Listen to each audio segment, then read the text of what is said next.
with the court system. He's adamantly referred to his name. He's insisted he's not the named defendant. He's both last week on the 11th and today.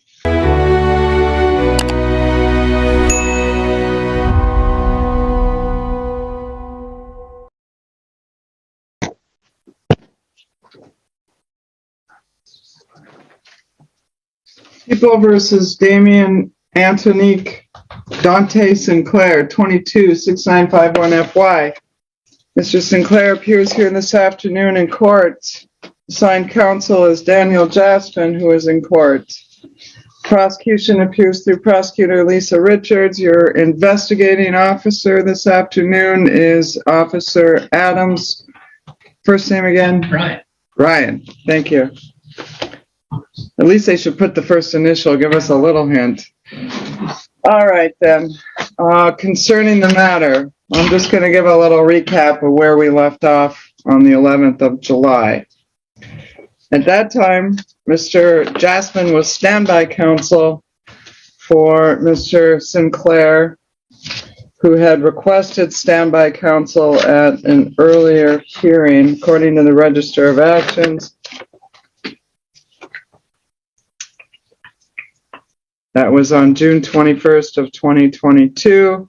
Mr. Sinclair invoked the right of self-representation. Mr. Jaspin was CAFA counsel. Mr. Sinclair requested standby counsel. It was referred to the MAC manager. Mr. Jaspin assigned himself as standby counsel. He appeared in court. There was a PCC that was sent. PCC was waived. We appeared in court for the preliminary examination. I should double check to make sure. I'm not sure if the PCC was waived. Your Honor, I think what happened, I was out of town at that point. I had filed a waiver, but I think that nevertheless a hearing was held. So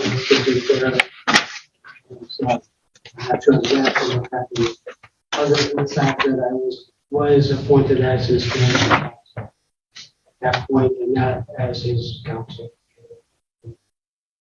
All right, yes, we did have a probable cause conference July 5th. Bond remained the same.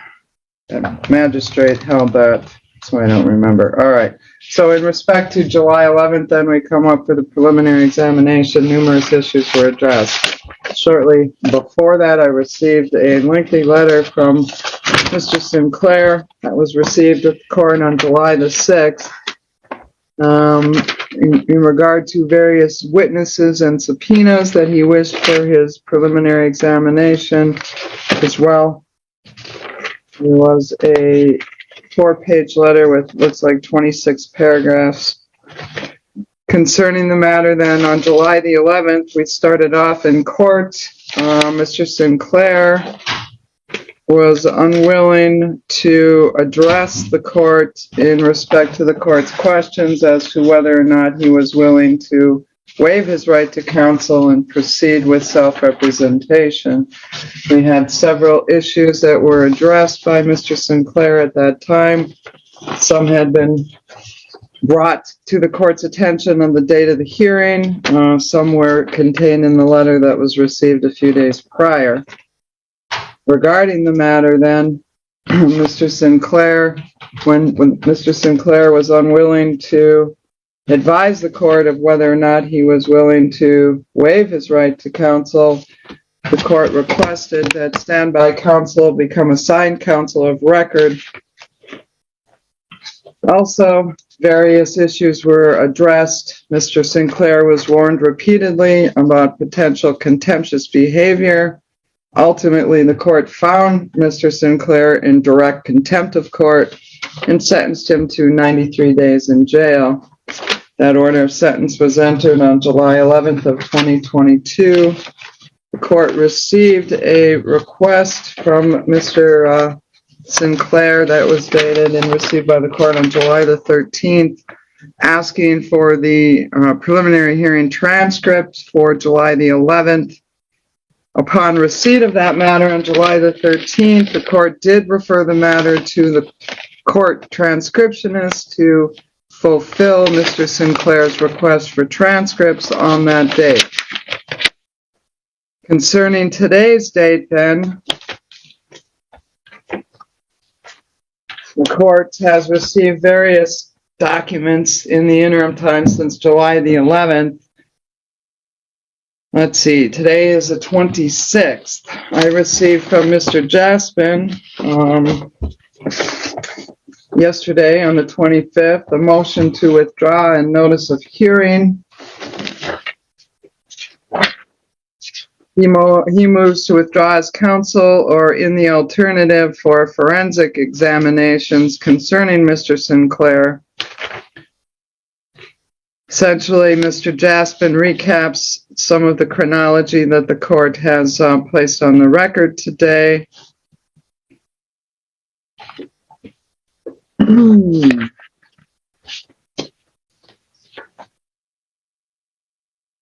Mr. Jaspin, I'm going to get to your motion here in a moment.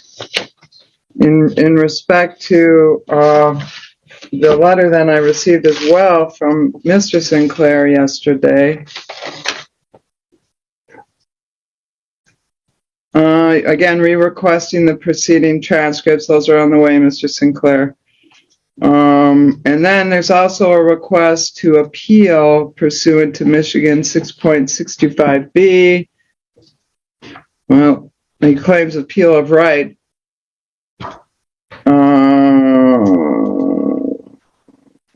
And wants, as I understand it, transcripts from July 11th, which I'm very well aware of. And it looks like he's asking for counsel to be appointed on his appeal. I'm not quite sure based on all of the different representations that Mr. Sinclair has made, if I'm ascertaining that correctly. So, we're set for a continued preliminary examination as well. I'm going to hear, I think it makes sense to hear from you, Mr. Jaspin, first, then I'll hear from Mr. Sinclair, and we'll go from there. Thank you. I guess I would supplement my motion by noting that we have a telephone. Well, as I indicated, since the court appointed me on the 11th, Mr. Sinclair has indicated he does not consent to me being his counsel. I did file the motion. A copy was taken to the jail yesterday to be given to him. Following that, he called and I had a conversation with him where he threatened to report me to the Attorney Grievance Commission based on me filing this motion. So when did that conversation? Can you say that over that last sentence? That was yesterday. He called me and we talked. He asked why I filed it, and I said it speaks for itself, basically. And then he said, well, if I persist in it, something to the effect that if I persist in it, he's going to refer it to the Attorney Grievance Commission. I obviously don't believe there's any basis for any such action, but in any event, that's what he threatened. I think it's perfectly clear, given that, regardless of anything else, that I can't continue as his attorney. There's clearly a breakdown in the attorney-client relationship. Regarding the balance of it, whether the court orders examinations or asking him to represent himself, I guess I will leave that to the court. I very strongly resist any order that other counsel be appointed for him, since the same thing's going to happen again. We'd be spinning our wheels by doing that. So that's where I'm at. I guess we may all leave to the court. All right, Mr. Sinclair, do you have a response in respect to these issues of Mr. Jaspin remaining or not remaining as your counsel? Do you want to represent yourself? Are you going to answer that question today?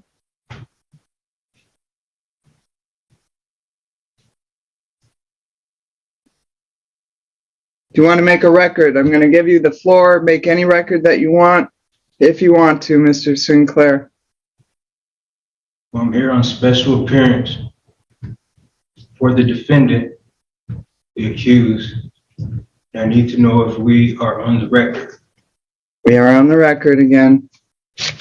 It'll be on the record all day. You don't have to ask that question. Please, let's not go back to last week. We are not going to stop the record. Okay? So for the record, I am not Mr. Sinclair or any other variations of anything but a live human being known as Damian of the Sinclair family. I'm the beneficiary. I received counsel from Dan Jaspin, P41091, a motion to withdraw as counsel or in the alternative forensic examination on 7/25/22. That the record reflect that this legal mail was delivered to me in paper form by Dickinson County Correctional staff. The legal mail sent from Mr. Jaspin was a violation of attorney-client confidentiality, and it was not sealed in an envelope to protect attorney-client privilege. Let the record also reflect that this motion is not filed correctly, therefore rendering it inadmissible pursuant to MCR 2.119C4, which states that the motions must be filed within 7 days prior to the hearing. Now, Mr. Jaspin has suggested that I do some type of mental competent to see if I can understand, if I can be competent to stand trial. I don't know if he has the authority to make that type of analyzation, considering that he couldn't properly stand a motion within the time allowed. So I'm not sure who needs the mental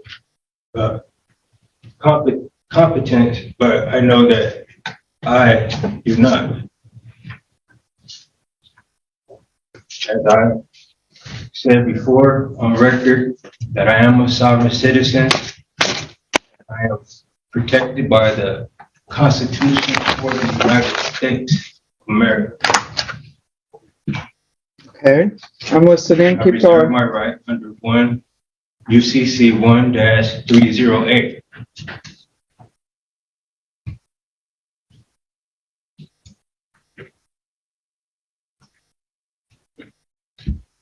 Okay, keep going. Whatever else you want to say, the floor is yours, Mr. Sinclair.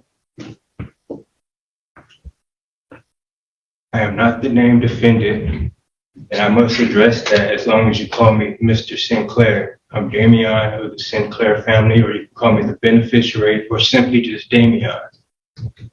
I'll agree with you on the latter. How if we go about that? Can we compromise on Damian? So the created person attached to my citizen is infringing on my given name. Using styles of my name to define me as a commercial capacity for the person and improperly addressing me in this new capacity and trying to traffic me into your foreign jurisdiction through deceit and non-disclosure. Naming me as a territorial foreign trust after giving my name under false pretenses in order to traffic me into this foreign territorial U.S. jurisdiction without my knowledge or consent. Now, last week, when we spoke, I asked you if this was a criminal or a civil charge. You mentioned, if I remember correctly, not verbatim, that this was a criminal charge. I then asked you if there is a criminal charge. There's only 2 criminal jurisdictions under the Constitution that would apply to me. The first would be common law, which the court hasn't proven that they have corpus delicti over my personal property, so therefore it can't be common law. And the other one deals with maritime law contracts, in which one, I would have to enter into a contract agreeingly Two, I would have to have breached that contract. Four, I was a party to that contract. And I don't believe that I was ever in any type of international maritime contract that this court is operating under Amarillo jurisdiction. And so if that is the court's claim, then I would ask for you to bring that contract into evidence so that I can be able to contest it.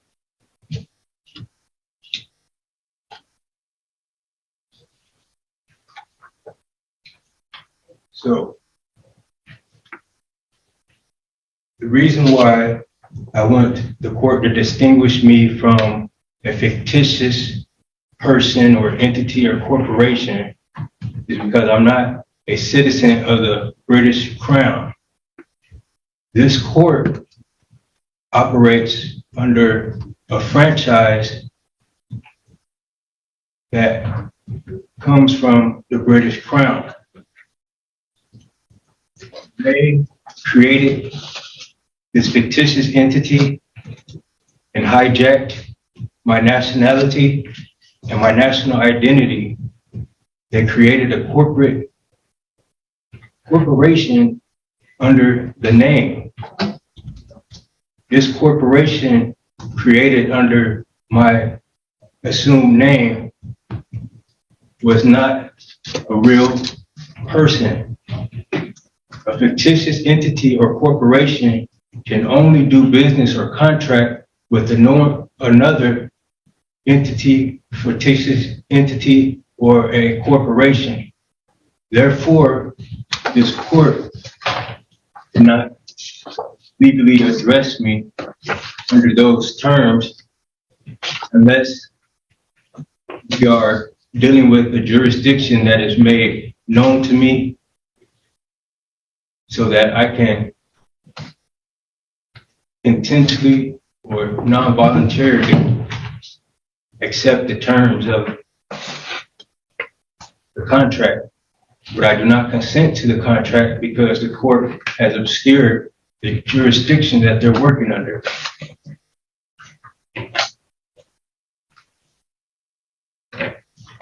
So what I'm asking you to do is have this matter settled and to let me go.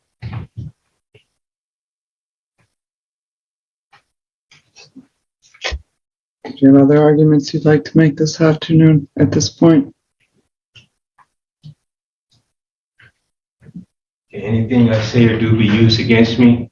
Yes, sir. We went over that quite in depth last week. So I'm asking the court, can you please consider that I do not understand the charges without prejudice under the UCC 1-308 due to mistakes in the fact and law, I wish to remain silent. You're absolutely right then. Anything else you want to say for the record, Mr. Sinclair?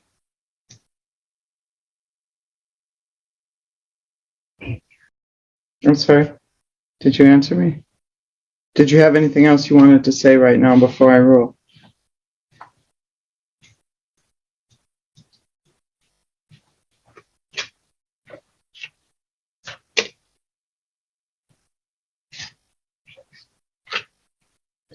All right, then, in regard to the matter, I've noted Mr.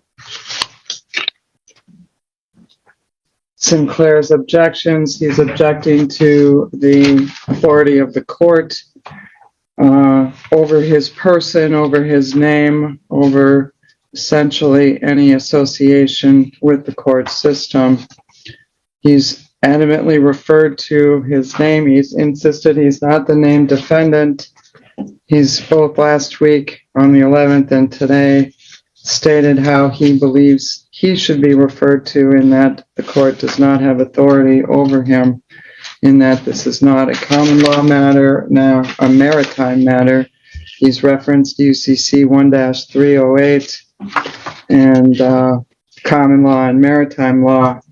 Essentially, for the record, Erie Railroad Company versus Tompkins I'm sorry, before I rule, do you want to be heard then any further? Let me ask you this, Mr. Jaspin, at this point. I have nothing in addition to what I've previously stated. Do you want to be heard, Ms. Richards? Not regarding this issue, Your Honor. All right, Erie Railroad, come. I don't mean to interrupt you, but can I speak? Yes, I was waiting for you. Finish it up. What's up? The case that you're referring to, the Erie Railroad versus Tompkins, Yes. had to do with a man who got hit by some type of object from the train. When the court decided on the case, they decided that the man didn't have anything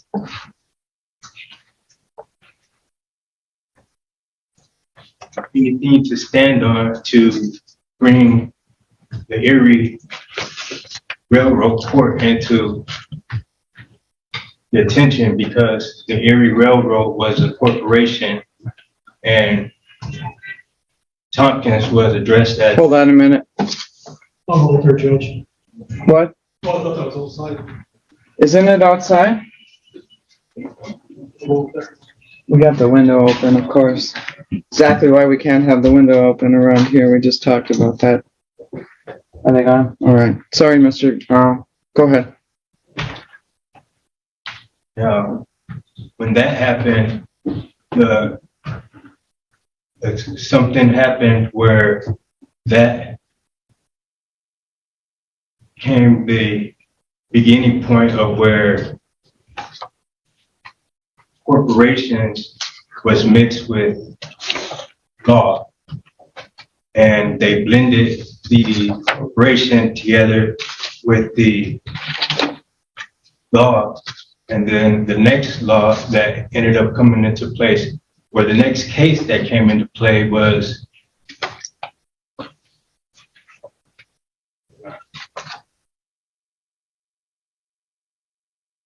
Tyson versus,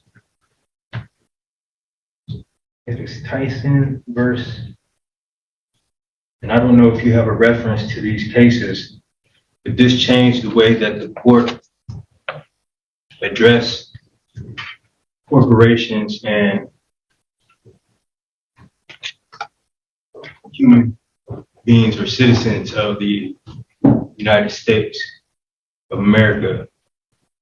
So since then, the British Crown created these corporations or subsidiaries, which was the territorial jurisdiction and the municipal jurisdiction. And then they split the title of these jurisdictions and used the territorial jurisdiction to create the municipal jurisdiction, and then created a fictitious corporation with my given name or an impersonation of my given name, and use that fictitious entity to look at me as a foreign QV trust. I'm not a citizen of the federal United States or Washington, D.C. And this isn't a federal matter. I'm not a foreign to this land.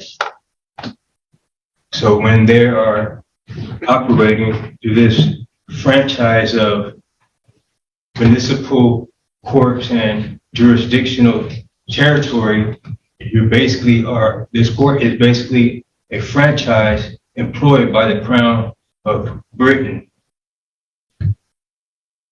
Some similar to McDonald's. And by taking me as hostage or kidnapping is in the capacity of a pirate.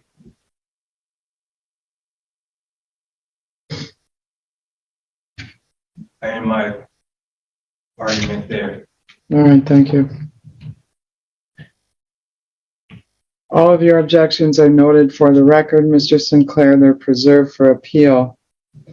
In regard to my ruling, every citizen or subject of another country while domiciled here is within the allegiance and the protection and consequently subject to the jurisdiction of the United States.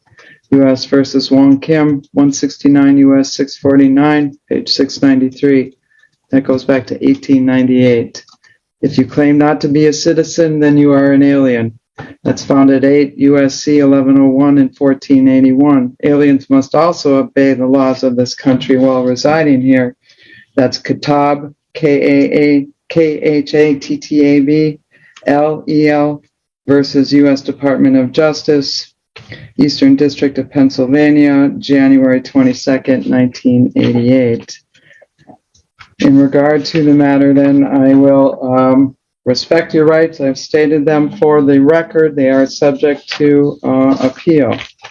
In regard to the matter, though, I am finding that you are subject to the jurisdiction of this court. You are subject to the jurisdiction. You haven't even stated that, but any reliance on the 14th Amendment to claim voluntary citizenship, I will take it under advisement. I'm overruling. In regard to your refusal to speak or to identify yourself, Ms. Richards, are you able to identify Mr. Sinclair as the person seated here, or is anybody able to do that? Your officer, anybody able to identify him, or do we have an alien? Or should I issue a bench warrant because Mr. Damian Sinclair is not here in the courtroom? Your Honor, as an officer of the court, I can attest to the fact that the gentleman seated next to Mr. Jaspin is Damian Sinclair. I've known Mr. Sinclair for several years. He's had several cases through my office. If that isn't sufficient for the court, I can certainly take some testimony from one of the officers who is here for the second time for a preliminary examination. All right, then, for the record, I am going to, as I state, note Mr. Sinclair's objections. I am finding that the person before the court who is seated next to Mr. Jaspin at counsel's table and dressed in orange and white is, in fact, Damian Sinclair, Antonique Dante Sinclair, as identified by Prosecutor Ms. Richards. In regard to the matter, then, we are set to move forward. The next question I have is in respect to the issue of counsel, and then we're going to get to the preliminary examination. Mr. Kupstad, I see you're here. We have a brief matter. I'm going to just call the matter, and then we can just leave everybody right where they are. This will just take a second. All right, then we're back on the record in People versus Damian Antonique Dante Sinclair. The record should reflect the appearances remain the same in respect to the arguments concerning the unrecognition of the jurisdiction of the court. I've made my rulings. I've ruled against Mr. Sinclair. His objections are noted for the record and preserved for appeal. In regard to Mr. Jaspin's motion here, what's your position, Mr. Sinclair? Do you wish that he remain as your attorney of record, or do you wish that he not be your attorney of record and you want to disclose to the court that you are going to represent yourself? I do not understand. All right. Mr. Sinclair, are you willing to waive or give up your right to have an attorney represent you in these matters, in this felony matter, or do you want to have an attorney of record? I don't know who you're talking to, but I'm not Mr. Sinclair, and I'm not a person. I'm a live human being. I understand all that.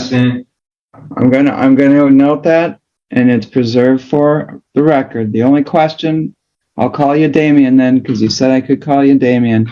Damian, do you want Mr. Jaspin as attorney of counsel of record, or do you want to waive your right to have counsel? I do not understand. All right, then, what do you not understand, Mr. Sinclair? I do not understand. What don't you understand? You have to specify.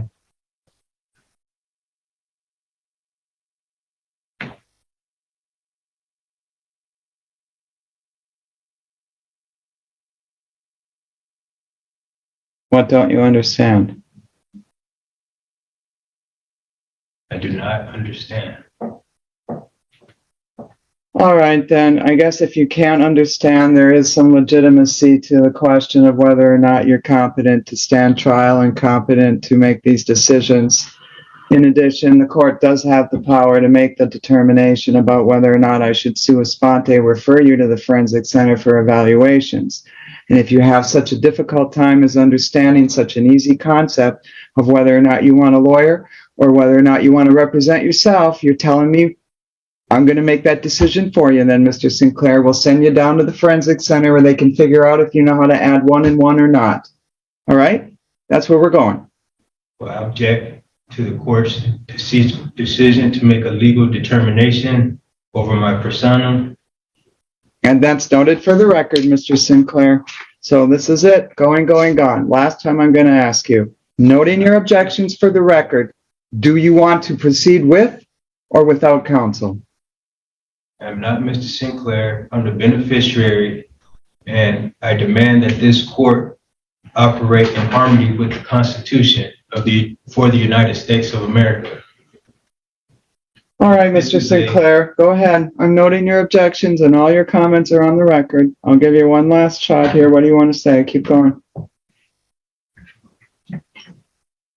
I don't know who you're talking to, but as the beneficiary, Damian, of the Sinclair family, I'm asking the court to operate in a manner that does not obscure which jurisdiction that they're working under. You failed to mention which jurisdiction that this court is under. All right, Mr. Sinclair, I've ruled this court is under the jurisdiction of the Michigan laws. We are court. I'm recognizing you. You are Damian Sinclair. I'm finding that. You won't answer the question. That's 2 hearings now. Apparently, you're unable to answer that question. So therefore, I'm not going to grant your motion to withdraw. I'm going to sua sponte enter orders for competency evaluation as well as criminal responsibility for Mr. Sinclair. When those evaluations have been completed, we'll set the matter for a continued preliminary examination. Anything else? Could you prepare the orders for signature then, Ms. Richards? I will, Your Honor. Can I address one other issue? You may. I apologize for the timing of this, Your Honor. Unfortunately, we have no control over how quickly the lab, the State Police Crime Lab operates, but we did receive a second lab report yesterday concerning 2 of the 4 substances that were seized. I immediately notified Mr. Jaspin as counsel for Mr. Sinclair that my intention would be to file an amended complaint in this matter unless Mr. Sinclair wished to accept the offer that was presented to him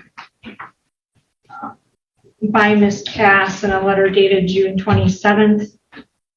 Having not received a response and given the procedural status of where we are, I will be having the officer swear to the amended, second amended complaint and serving Mr. Sinclair with that second amended complaint based on the identification of 2 additional controlled substances by the laboratory. In regard to one other issue I wanted to address for the record as well, concerning the letter I received from Mr. Sinclair yesterday, Mr. Jaspin, you are still assigned counsel. He is requesting an appeal. I'm not sure what issues or what else on regarding July 11th. And so I am finding that he is qualified for assigned counsel. I've found that in regard to do you need paperwork on that issue? I guess it's my understanding from prior conversations with him that what he wants to appeal is the contempt fine. That's my belief in any event. I don't know at this stage whether he is entitled to an appeal as of right. I guess I would, again, based on the threats he's made against me, I would ask that I be removed from the case. I don't see any way that I can effectively represent him at this point. Well, and then your backhand request on the outside, the other side is your mouth, is that nobody can represent him because he's not going to cooperate with any counsel. No, that's not what my position was. If he's being set for the forensic examinations, assuming at some point whether they believe he is now, or at some point he's competent to stand trial, and he's he's able to cooperate, I guess somebody else can be appointed. But I don't think at this point I should be required, as I said, given the threats he's made against me, I don't think I should be required to continue as his attorney. Do you wish to be heard, Ms. Richards? No, Your Honor, I guess I would ask that the court consider keeping Mr. Jaspin as standby counsel if the court's inclined to relieve him of the appointment.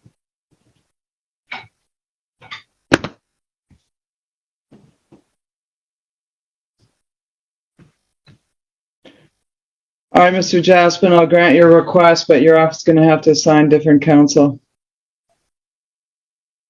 I don't want standby counsel at this point. I want counsel of record, and we'll go from there. If and when depending on his determination and what happens, if he wants to waive his right to counsel later on, if he ever will say the magic words, then I'll consider no counsel. But until then, based on his refusal to acknowledge the jurisdiction of this court or to answer any questions, I am referring him for evaluations. In regard to the issue of the appeal, though, of the contempt sentence, that is going to be assigned then by Ms. Mashik. Is that my understanding? Who's taking it from the office, do you know? Well, if it's a matter that I guess frankly, it hasn't come up. I'm not sure how that works. Since, an appeal, I'm presuming would have to be the circuit court, but right. I guess it hasn't come up before, so I frankly don't know the answer to how that's going to work out. All right, well, we're going to refer the matter to Ms. Mashik of the Assigned Counsel Division concerning this matter. It was filed exactly on the 14th day.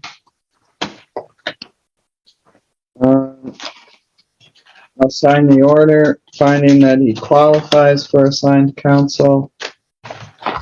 Those transcripts were ordered a couple of weeks ago, correct? Yes. All right. So that's what we're doing on that issue. That's on the appeal, and I should appoint somebody else on the main charge. On the felony charge, yes. All right.